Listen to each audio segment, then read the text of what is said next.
Jamuna channel গাই কাগজ net করাইছি দেখা যায় নেট আইছে আর নেট দিয়ে দিব তো ও না আর নেট তো হাসিনাই বন্ধ করছে বুঝছো ভাই প্রধানমন্ত্রী কার্যালয় যেটি রয়েছে সেখানে এবার বুঝছি নেট বন্ধ করে ফলাইছি এবং দেখতে পেয়েছি যে এই প্রধানমন্ত্রী পুরো মানুষের ঢল মানুষ এখানে এসে যুক্ত হয়েছে না বন্ধ করতে পারি কোনো ধরনের নিরাপত্তা বেষ্টনী আমরা দেখতে পাই তাদেরকে দেখতে পাইনি সকল মানুষ এসে তারা এই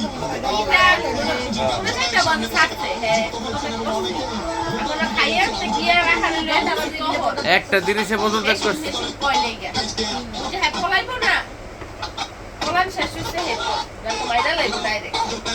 ভেতরে অনেক মানুষ সেখানে এখানে তারা তাদের মতো করে ছাত্র গুলোকে কোনো সময় কেউ পারে নাই